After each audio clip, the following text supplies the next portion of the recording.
हार्दिक अभिनंदन है आपका।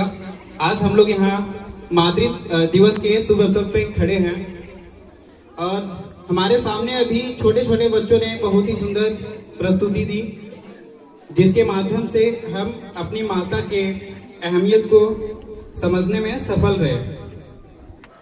माँ है तो है जीवन, बस ये शब्द छोटी है।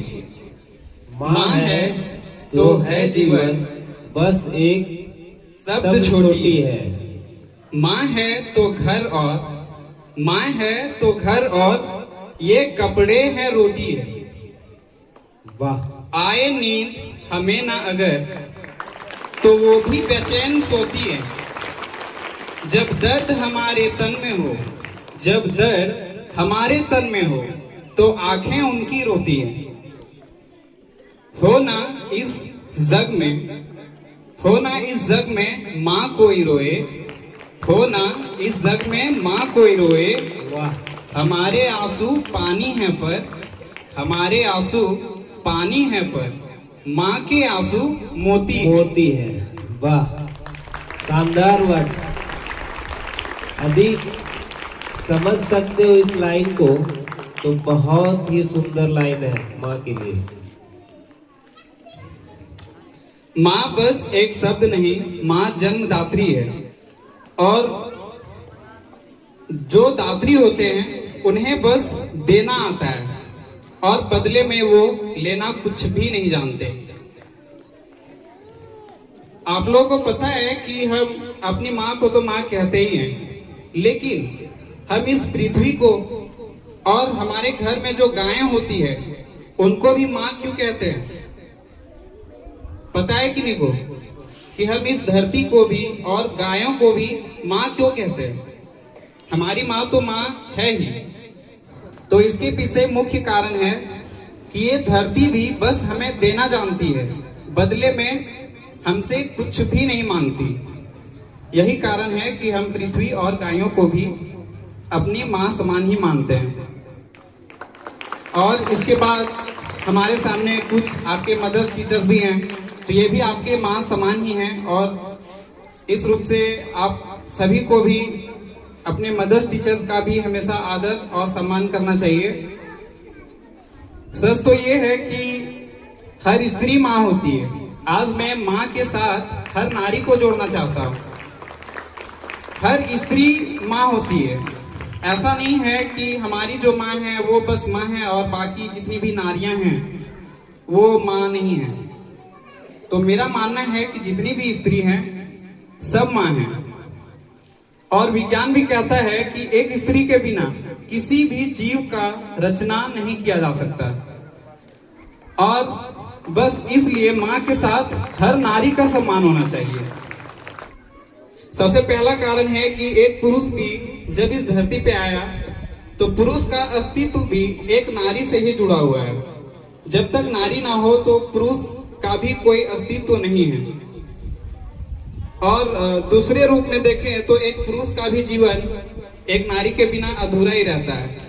सबसे पहले पुरुष और नारी के इस जीवन चक्र को समझते हैं कि क्या एक ऐसा रहस्य छुपा हुआ है जो एक पुरुष और एक नारी के बीच का ये अटूट संबंध कभी भी नहीं टूटता है। सबसे पहले शुरुआत एक नन्हे बालक से करते हैं। जब एक बालक जन्म लेता है तो एक नारी ही सर्वप्रथम उसकी माँ होती है। उसके पश्चात जब वह बालक बड़ा होकर एक पति बनता है तब एक नारी ही उसकी पत्नी बनकर आती है। जब कोई पुरुष एक पिता होता है तो एक नारी ही उसकी पुत्री बनकर आती है। जब कोई पुरुष भाई होता है तो एक नारी ही उसकी बहन बनकर आती है। और इसी प्रकार जीवन भर एक पुरुष और नारी का संबंध अटूट बना रहता है। तत्पश्चात एक और सत्यापन है कि नारियां हमेशा पुरुषों से अधिक है। इसका मुख्य कारण मैं दूसरे ओर से भी देना चाहता हूँ। हम जिन भगवानों की पूजा